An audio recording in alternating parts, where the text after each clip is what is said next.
This is the iRobot J5 combo, and in a world where AI is taking over and mopping is the new vacuuming, this is iRobot's answer for all of those different various combo units. But what is iRobot coming with? They are coming with a robot vacuum that you can replace the dustbin with a water tank, something we saw in 2021. So does that make it better? Because it's used in conjunction with iRobot's Genius technology, their front-facing camera, their AI detection, as well as the app. So iRobot has one of the best apps in the business, but the drawback here is that because you're using it with the water tank, you do not get a self-emptying bin. The self-emptying bin is not going to be able to clean or wash the mop, just like we have on the Roborox and the DreamTechs out there. And the iRobot here is not going to be coming with 6,000, 7,000 Pascal like you get on the top of the line robot vacuums. The J5 does come in two variations. There's the J5 and the J5 Plus. The J5 Plus is coming with the auto empty charging dock that they call the clean base, but if you have the water tank attached, it will not empty because the water tank will be blocking it from docking inside of the clean bay. The J5 is also very different from the J7 combo that you see here that has the adjustable arm. They should not be confused together. So let's unbox it and show you everything you get inside. This is going to be the box, and when you take it out, you'll see that this is exactly what you get. You're getting the base, you get the unit, and you get the user manual. That's basically it. So the unit, the base, also comes with a drip tray. So this is going to be the drip tray. This is going to be your clean water tank. And it just looks like the waste bin, but they added on a bouncy attachment so that it can mop. So what that means is that if I take this out, and this is the original dustbin, and you place them side by side like this, outside of having a port that you can add in water, they look the same. They're the same size, they have the same levers, they have the same filters.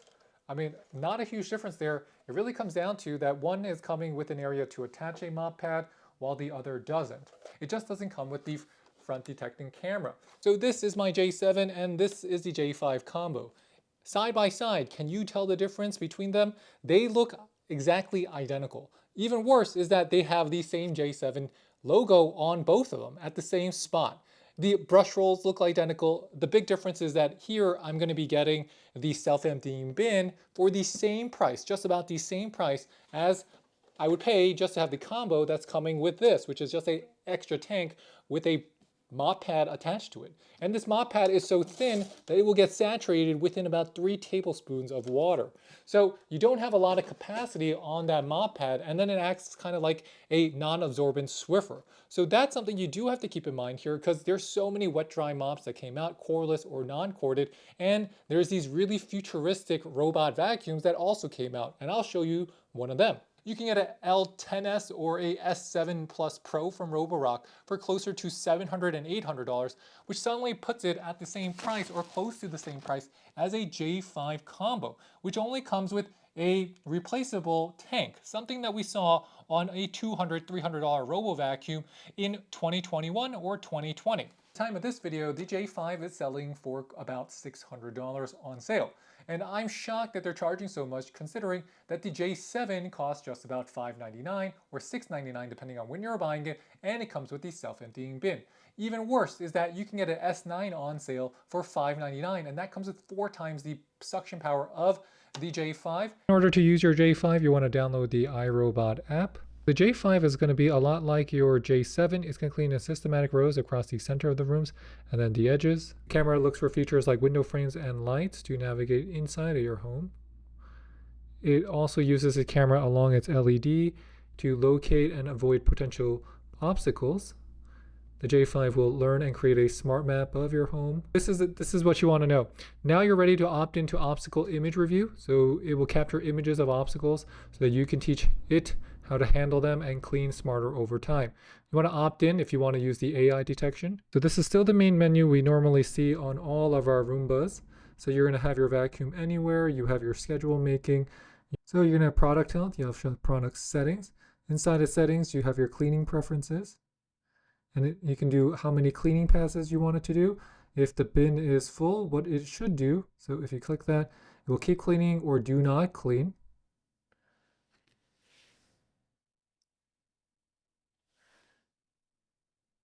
It will also come with obstacle detection. Obstacle detection is recommended, so it will detect and avoid perceived obstacle areas, including pet waste. Cleaning gets smarter over time by using data from its sensors. So the more you use it, the more intelligent your device, your J5, will get. We're going to be adding in our water into the water tank. All you got to do is pop that open.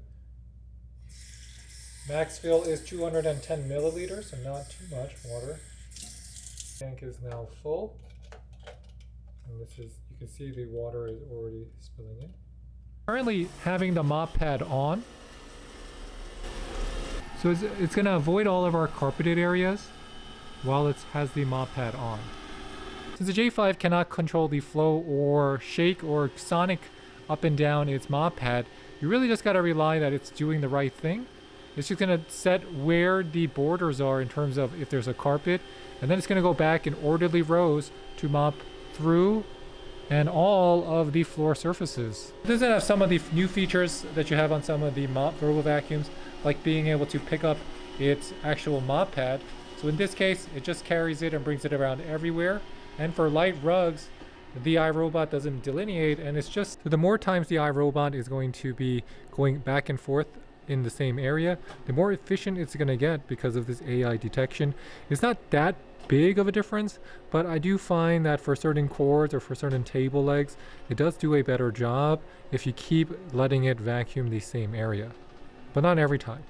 And even though this is the J5 and the J7 is just the J5 without the mop pad, I don't notice any difference in terms of how the J5 actually goes about its tasks, even with the mop pad attached. I just don't see any difference at all. The results are good for small areas, but for larger areas, you will find that the mop pads are a limitation. So inside of the J5 app, it has made a map. Let's click on map and see it. And we named it main floor. This is a map that it creates on its own. You can do room dividers, room labels, and you can also make your zones. So inside of zones, you can do your keep out zones, and you can do a clean zone. So those are areas that are high traffic that you might want it to just focus on. Instead of keeping out, instead, it's the exact opposite of the keep out zone. Keep out zones are areas that you really do not want it to focus on. Inside, you can also set your room labels. So you can change that. That's my kitchen. If I wanted to just change it into a kitchen, as easy as that. And this would just be the hallway. And we're done.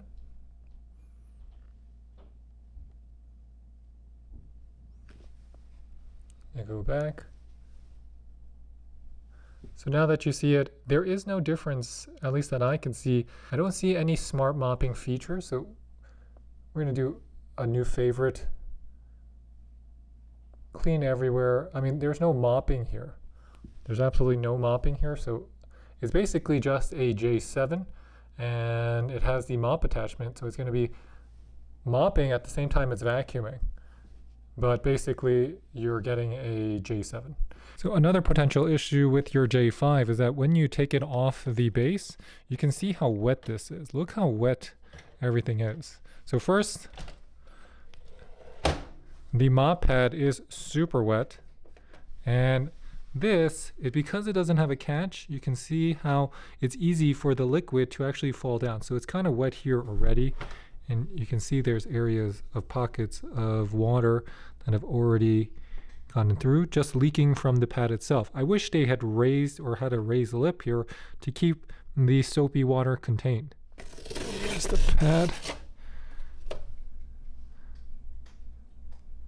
So I don't see any real differences between the J5 and the J7. I mean, the J5 does come with the mop attachment, but that's just a dustbin with a mop attached to it. There's no special features, there's no real special software features either that I'm seeing inside of my J5. Something that might be bothersome to people who are paying upwards of $500 plus for their Robo Vacuum. Because it's okay if the Robo Vacuum is sub 200, 300, that I have to empty the bin. As long as there's some trade-off, I get more power, I get more features. But here, I get a mop pad that doesn't move around. It can't do any of the cool things that some of the other mop units can do, even from iRobot, including their iRobot M6. And it's not going to be even as good as some of the other robot vacuums get to do the sonic mopping or with the self-emptying and drying mopping stations. So there's a lot missing here from the iRobot J5 that is hard for me to recommend it to anybody. It's the best features here is that iRobot is still amazing at the AI detection. The orderly rows and how quickly it can finish mopping and vacuuming your floors is still very good because it is along the lines as the J7, but as a mop, it's just really a J7 with a mop pad stuck to it. There's no way to clean it. You got to clean it yourself. You have to empty yourself. There's more work involved. So if you wanted a fully one-on-one self-contained mopping experience, the J5 is not it. The J5 is representing a J7 with a mop pad. So you got to decide for yourself, is that enough for you to get it? I don't know. Because I actually recommend, I would rather get a iRobot i4, which might not have the keep out zones and the no-go zones, but I can add on a M6 for the same price as a J5. Do I think it's better than the J7 combo? Yes. In terms of mopping, this is actually better than the J7 combo just because it can hold more water and the mop pad is larger. So it's going to not have to go make as many passes. And just about how it works, I like the dynamics of this. It's just simpler. Because the J7, you had to worry if the arm is going to break, and sometimes it was too low or it didn't apply enough pressure. So then it really wasn't doing anything except for just mushing things around. So with that, hope you guys make the right decision, and I'll catch you next time. This is David with the French Glow. If you have any questions, make sure to leave it in the comment box below. We'll get back to you. And please hit that like or subscribe button. It really does help us make better content for you. And I'll catch you next time. Bye, bye, bye.